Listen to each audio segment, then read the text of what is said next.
সবচেয়ে বড় ফুল হলো রাফ্রেশিয়া। শ্বেত হস্তি পাওয়া যায় মালয়ে।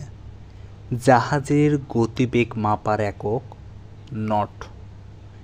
যে দর্পণ যানবাহনে ব্যবহৃত হয় উত্তল। আধুনিক বিজ্ঞানীরা পদার্থের সবচেয়ে ক্ষুদ্রতম যে অংশ আবিষ্কার করেছেন তার নাম কোয়ার্ক। বৈদ্যুতিক বাল্বের ফিলামেন্টের লেখা কমিয়ে নিলে অবশিষ্টাংশ প্রবর্তিতার সঙ্গে জ্বলবে। বীজহীন ফল উৎপাদনে সাহায্য করে অক্সিন। অপটিক তন্তু যে নীতিতে কাজ করে সামগ্রিক অভ্যন্তরীণ প্রতিফলন নীতিতে কাজ করে। যে স্নায়ু শব্দ উদ্দীপনাকে মস্তিষ্কে নিয়ে যায় সেটি হলো গ্লোসোফ্যারিঞ্জিয়াল। টিস্যু প্রোটিন গঠনে যে অ্যাসিডটি গুরুত্বপূর্ণ অ্যামাইনো অ্যাসিড।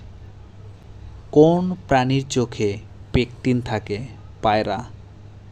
বাদুড় দিক নির্ণয় করে আল্ট্রাসনিক শব্দ তরঙ্গের সাহায্যে। হল্যান্ডের জাতীয় ফুল কি? টিউলিপ।